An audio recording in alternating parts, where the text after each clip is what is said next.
जैसा कि पिछले एपिसोड में देखा था, हारन और मिशु कास्ट केव में पहुंच जाता है और स्नो लोटस को ढूंढने लगता है। उसी वक्त हारन और मिशु के पीछे से एक बीच निकलता है जिसके मुंह में एक स्नो लोटस भी होता है और वो बीच उधर से भागने लगता है। इसे देख के हारन और मिशु उस बीच का पीछा करने लगता है। थोड़ी देर तक उस बीच का पीछा करने के बाद वो बीच के साथ हारन और मिशु एक तालाब के किनारे आ जाता है जिस जगह पे बहुत ही सारे स्नो लोटस होता है। इतने सारे स्नो लोटस को देख के हारन बहुत ही ज्यादा खुश हो जाता है और जैसे ही एक स्नो लोटस को छूने लगता है उसी वक्त सामने वाला बीस्ट हारन के ऊपर एक एनर्जी से बना हुआ स्लेश अटैक कर देता है जो हारन को टकराने वाला होता है। उसी वक्त मिशु हारन के सामने आके अपनी शॉट से उस अटैक को रोक देता है और हारन को चारों तरफ चौकन्ने रहने को कहता है। उसी वक्त उस जगह पे उस जैसा ही बहुत सारे डिमोन बीस्ट निकल आता है और हारन को और मिशु को उस जगह पे चारों तरफ से घेर लेता है। ये देख के हारन मिशु से कहता है, मिशु इस जगह पे क्या हो रहा है और इतने सारे बीस्ट इस जगह पे कैसे आए। मिशु हारन को कहता है, मुझे लगा ही था ये इतना आसान नहीं हो सकता है। सिर्फ यही कारण है जिसकी वजह से किंग शाओन ने हमें स्नो लोटस के लोकेशन के बारे में बता दिया था। उसके साथ साथ हमें एक मैप भी दे दिया था।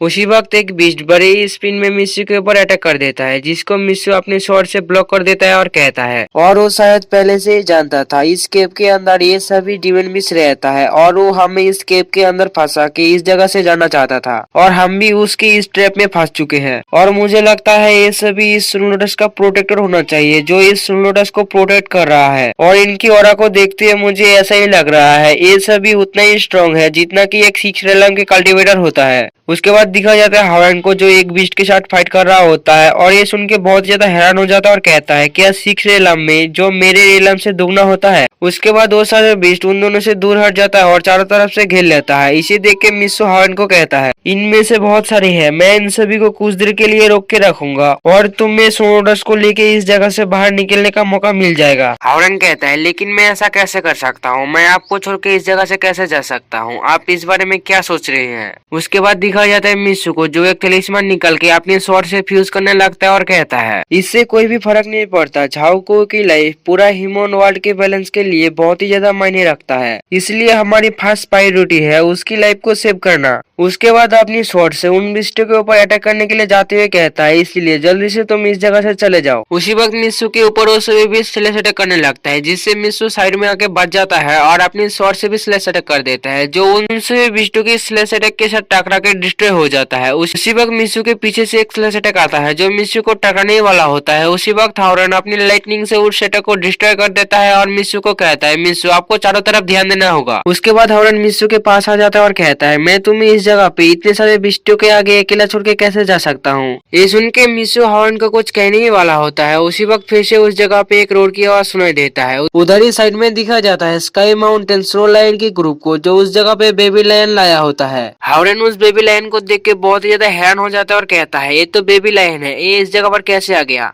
उसके बाद दिखाया जाता है बेबी लायन को जो दौड़ते हुए हारन की तरफ जा रहा होता है। हारन उसे कहता है, तुम्हें तो तुम्हारी ग्रुप मिल चुकी है तो फिर तुम इस जगह पे फिर से किस लिए आए हो। उसी वक्त दिखाया जाता है स्नो लायन और उससे भी डिमोन बीस्ट एक दूसरे से फाइट करने लगता है। उधर ही साइड में दिखाया जाता है हारन को जो अपनी लाइटनिंग को यूज करते हुए कुछ डिमोन बीस्ट को अपनी लाइटनिंग से मार देता है। उसके बाद दिखाया जाता है मिशु को भी जो अपने स्वॉर्ड से कुछ बीस्ट के साथ फाइट कर रहा होता है। उसी वक्त उन लोगों के पीछे वो बेबी लायन आ जाता है। इसे देख के मिशु हारन को कहता है, हारन मुझे लगता है ये सभी हमें इस केव से बाहर ले जाना चाहते हैं तो फिर हमें भी इस लिटिल लायन की पीठ पे बैठ के बाहर जाना चाहिए। ये सुन के हारन भी मान जाता है। उसके बाद दिखाया जाता है हारन और मिशु को जो उस बेबी लायन के पीठ पे बैठा होता है और बेबी लायन बड़ी स्पीड में बाहर की तरफ जा रहा होता है और उस बेबी लायन के पीछे बहुत सारे डिमन बीस्ट भी उस लायन का पीछा कर रहा होता है। उसके थोड़ी देर बाद दिखाया जाता है हारन और मिशु को जो उस लायन के साथ उस केव से बाहर आ चुका होता है। उसके बाद हारन और मिशु उस लायन की पीठ से उतर जाता है। उसके बाद हारन उस लायन की माथे को सहलाते हुए कहता है, हमारा मदद करने के लिए तुम्हारा बहुत ही ज्यादा शुक्रिया, अभी के लिए मुझे जाना पड़ेगा, तुम्हें भी अपना घर जाना चाहिए। ये बोल के हारन उधर से जाने लगता है। उसी वक्त फिर से वो लायन हारन के कपड़े को पकड़ के उधर ही हारन को रोक देता है। इसे देख के मिशु हारन को कहता है, ऐसा लगता है ये तुम्हें पसंद करता है, इसीलिए मुझे लगता है तुम्हें इसे हमारे साथ ही ले जाना चाहिए और तुम इसे अपनी स्पीड बीस्ट बनने दे सकते हो। हारन कहता है, ये स्पीड बीस्ट बनने से आपका क्या मतलब है।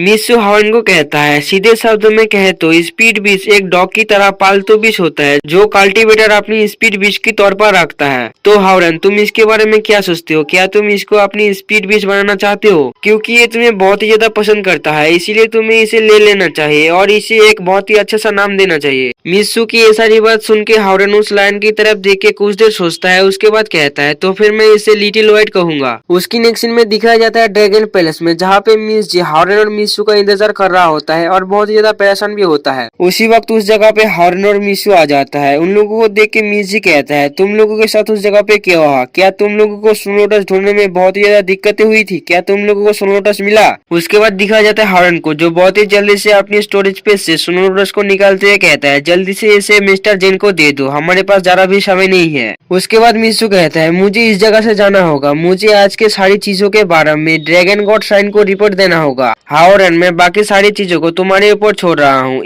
मित्सु को जाते हुए देख के हावरन और मिस जी दोनों ही मित्सु को आज के लिए बहुत ही ज्यादा शुक्रिया कहता है। उसके बाद मित्सु उस जगह से चला जाता है। उसके बाद हावरन और मिस जी उस लोटस को ले जाके मिस्टर जेन को दे देते हैं। मिस्टर जेन उस लोटस को लेने के बाद कुछ टाइम बाद एक पिल बना लेता है और उस पिल को लेके अंकल कू के पास आ जाता है और उस पिल को अंकल कू को खिला देता है। अंकल कू भी उस पिल को निगल लेते हैं। इसे देख के मिस्टर जेन राहत के सांस लेता है और कहता है ये बहुत ही ज्यादा क्लोज थी, अगर तुम और 1 घंटे के बाद इस जगह पे उस हार्प को लेके आते तो कोई भी नहीं इसे ठीक कर सकता। ये सुन के वो सभी मिस्टर जिन के आगे झुक जाता है और कहता है मिस्टर जिन, आपका बहुत ही ज्यादा शुक्रिया हमारा इतना ज्यादा मदद करने के लिए। मिस्टर जिन कहता है ये इतना भी कोई बड़ी बात नहीं थी, बस अगली बार इस बात का ध्यान रखना, मेरे आराम करने के टाइम पर मुझे डिस्टर्ब मत करना। ऐसे भी मैं इसमें कुछ ज्यादा नहीं किया है, अगर तुम लोगों को शुक्रिया कहना है तो फिर हावरन का करो। ये सुन के ड्रैगन किंग झाओ और मिसेस हानु हावरन का शुक्रिया करने लगते हैं और कहता है हावरन, तुम्हारा बहुत ही ज्यादा शुक्रिया, आज तुम्हारी वजह से east ocean dragon tribe survive कर सकता है, तुम्हारा बहुत बहुत शुक्रिया। हावरन कहता है मिस्टर जेन मेरी झूठी तारीफ कर रहे हैं, ऐसा बिल्कुल भी नहीं, सारी चीजों के बारे में मिस्टर जेन ने ही मुझे बताई थी। उसी वक्त पीछे से मिस जी हावरन को बुलाता है और शर्माते हुए कहता है हावरन, आज के दिन तुम्हारा बहुत ही ज्यादा शुक्रिया। ये सुन के हावरन मिस जी से कहता है तुम्हें परेशान होने की जरूरत नहीं है, मैं हमेशा ही तुम्हारी मदद करने के लिए अपनी पूरी कोशिश करूंगा। उसी वक्त ड्रैगन किंग झाओ उन दोनों से कहता है हालांकि को की लाइफ इस मेडिसिन की वजह से बच चुकी है, लेकिन उसके 100 ईयर के कल्टीवेशन पावर लॉस हो चुकी है। ये सुन के मिस जी बहुत ही ज्यादा निराश हो जाता है और इसी जगह पर एपिसोड एंड होता है।